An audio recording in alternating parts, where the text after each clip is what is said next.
इस खबर के प्रायोजक हैं Lohia Nagar Mount Carmel high school, Gyansthali high school और LMC कम्युनिकेशन।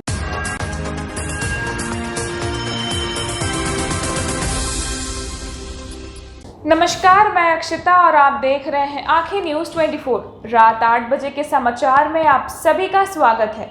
तो आइए देखते हैं रात 8 बजे तक के सभी समाचार। बिहार अनलॉक 6 का ऐलान, खुल सकेंगे सभी दुकानें, प्रतिष्ठान, शॉपिंग मॉल, पार्क, उद्यान और धार्मिक स्थल।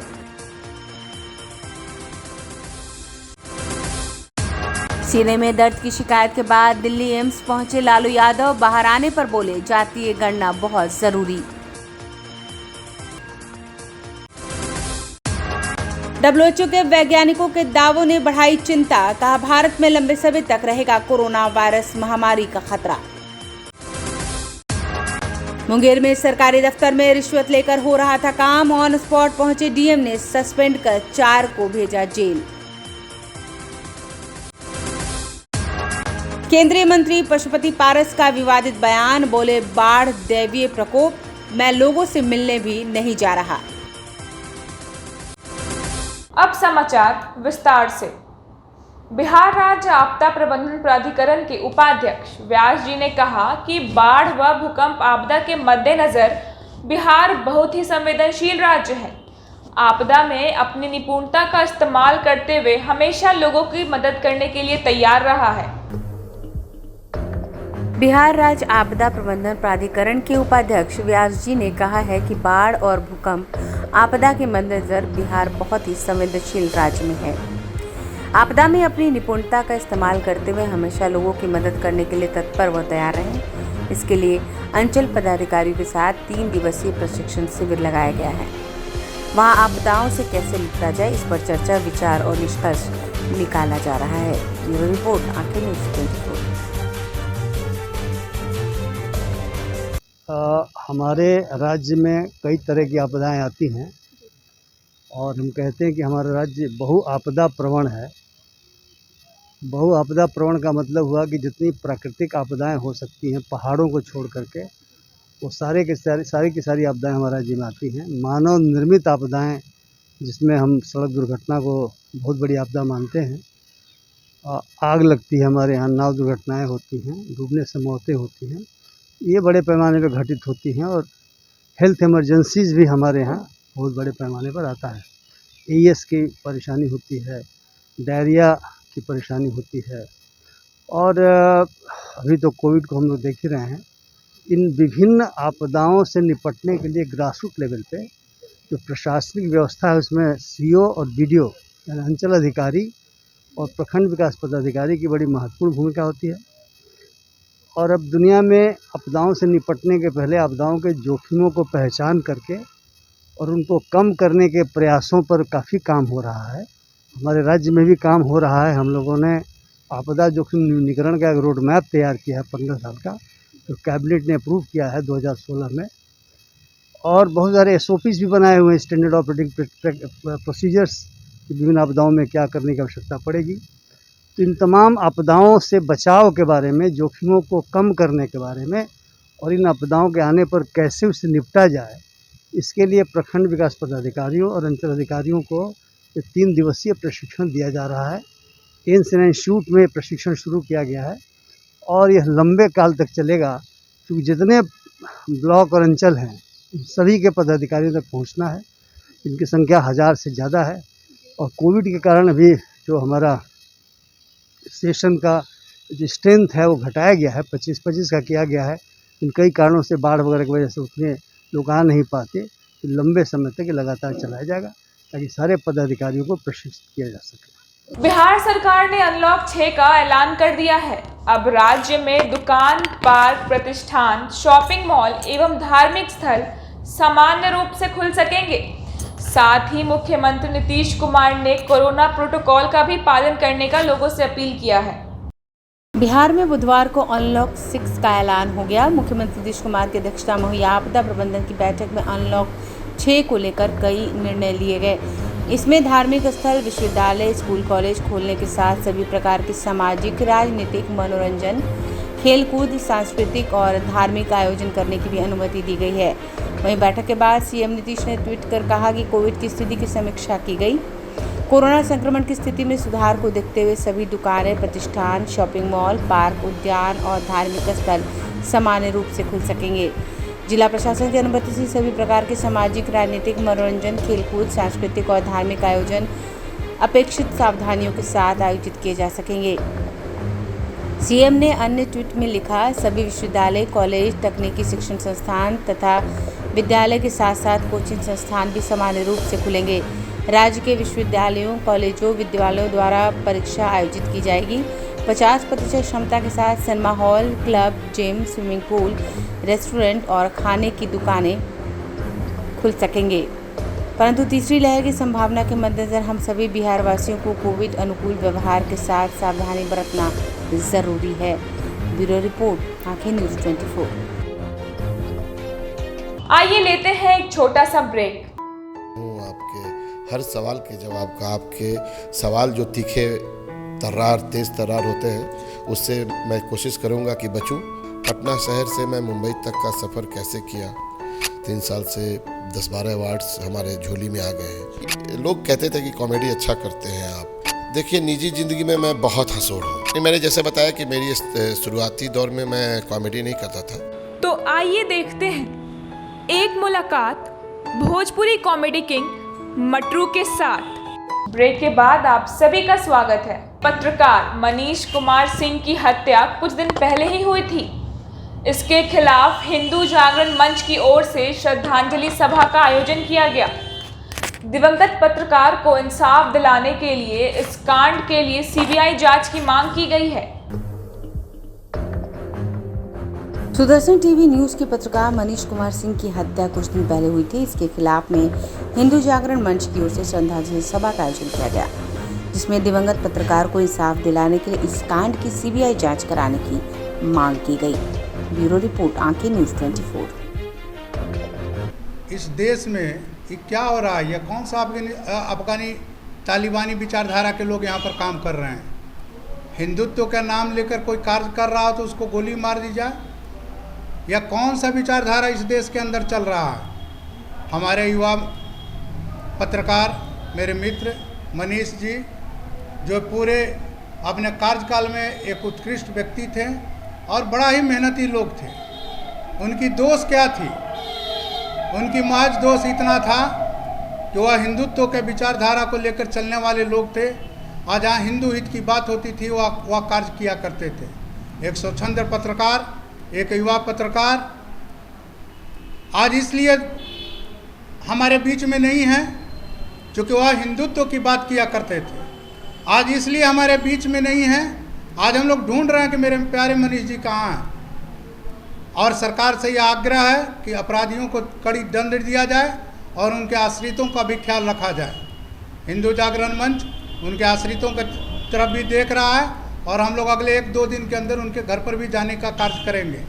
आज बड़ा वेदना के साथ आज यह कार्यक्रम करना पड़ा है और उनको श्रद्धांजलि देने की है। इस देश के अंदर जो हिंदुत्व की बात को करने के ऊपर गोली मार दी जाती है, वो कहाँ फ्रॉड सेकुलर लोग हैं, कहाँ वह लिबरांडू पत्रकार लोग हैं, कहाँ छिपे हुए हैं? हम तो आज ये आपके माध्यम से जानने का प्रयास कर रहे हैं। एक भी पत्रकार हमारे मनीष जी के लिए आवाज़ नहीं उठा। अरे भाई, वो हमारे पत्रकार थे, हमारे बीच के थे, हमारे मित्र थे। आज आप छोड़ दीजिए कि आप सेकुलर हैं, आप यह छोड़ दीजिए कि आप वामपंथ विचारधारा के हैं, आप यह छोड़ दीजिए कि आप लिबरांडू हैं। कल आपके ऊपर भी यह घटना घटित हो सकता है। आज आपको एक संगठित होकर मनीष जी के साथ आना चाहिए था। हमें यह बड़ा दुर्भाग्य की बात है कि आज उनको साथ देने के लिए भी लोग नहीं आ रहे हैं। हम आज बिहार सरकार से भी आपके माध्यम से यह मांग करेंगे कि जो भी अपराधी हैं उनको पकड़ा जाए और उस पर सीबीआई की जांच की भी बात हम लोग मांग रहे हैं। हिंदू जागरण मंच मनीष जी की हत्याकांड के ऊपर बिहार सरकार से सीबीआई की जांच की मांग करता है और इसके लिए अगर यह बिहार सरकार नहीं करेगा, सीबीआई की जांच के कार्य आदेश नहीं देगा, तो हम लोग इसके लिए आंदोलन भी छेड़ेंगे।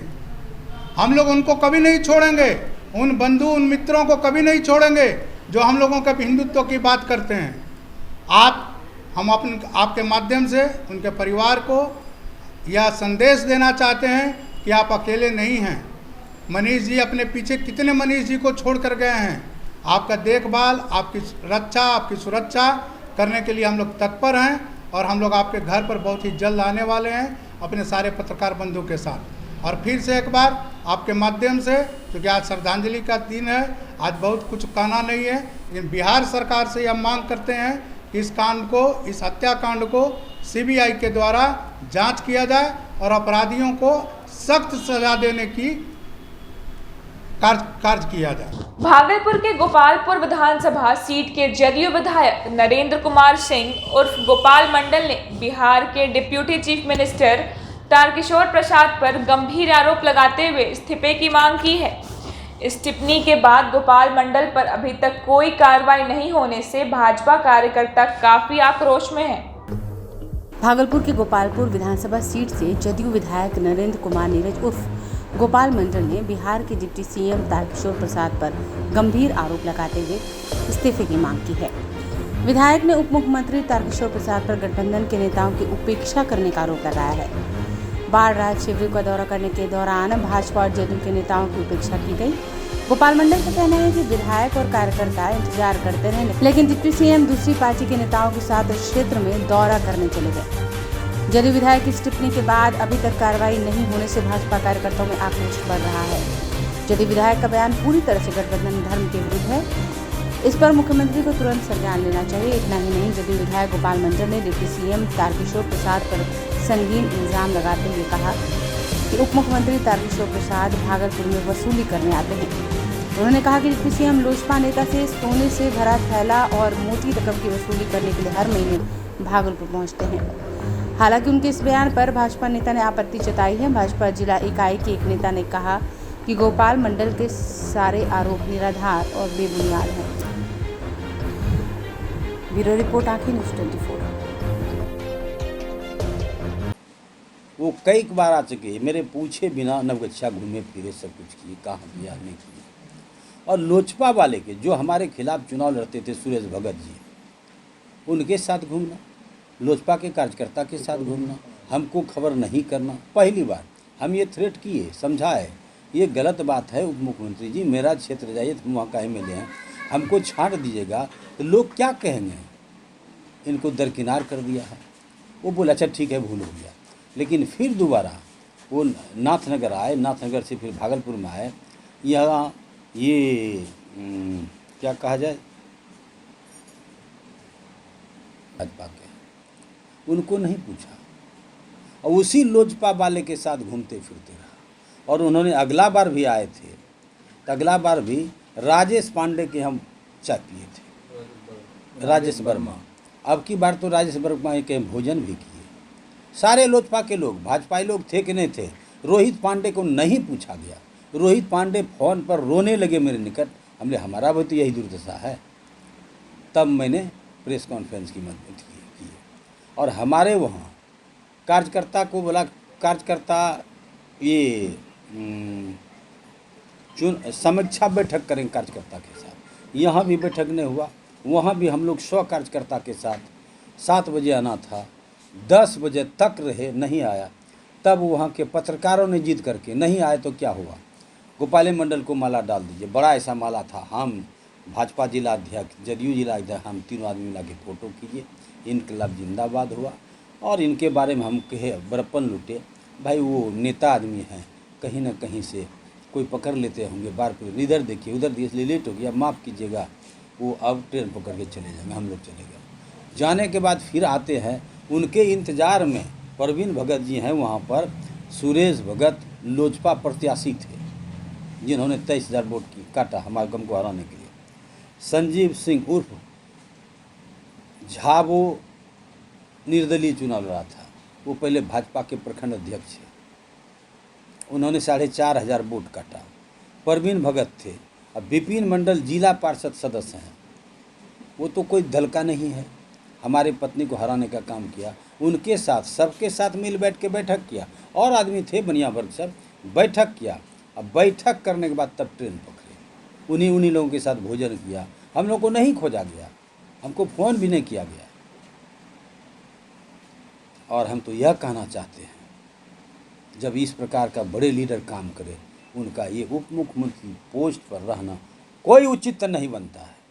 उनको त्याग पत्र देना चाहिए, पार्टी के वरिष्ठ लीडरों को उनको हटा देना चाहिए।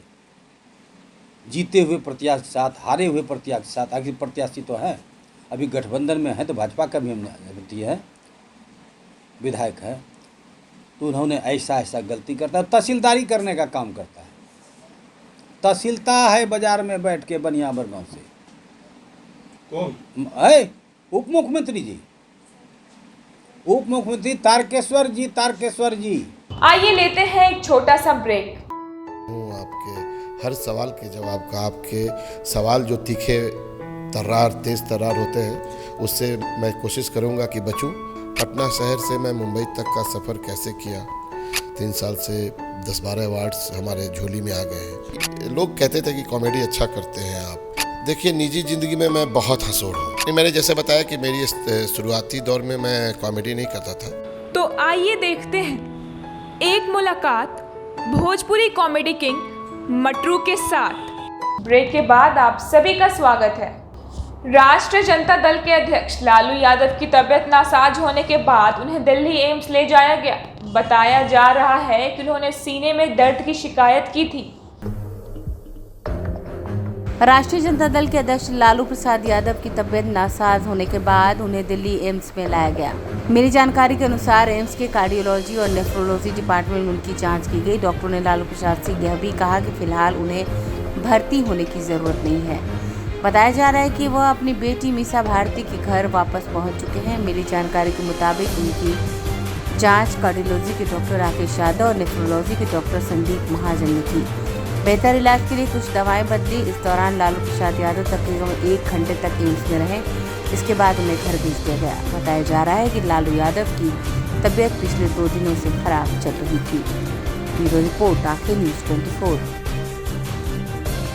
दर्शकों, आज के लिए सिर्फ इतना ही। कल फिर मिलेंगे इसी वक्त रात के 8 बजे के समाचार के साथ। अगर आपने अभी तक हमारे चैनल को सब्सक्राइब नहीं किया है तो और खबरों के लिए हमारे चैनल को सब्सक्राइब करें और देखते रहें आंखें न्यूज़ 24, नज़र हर खबर पर। और नोटिफिकेशन के लिए बेल आइकन दबाना ना भूलें।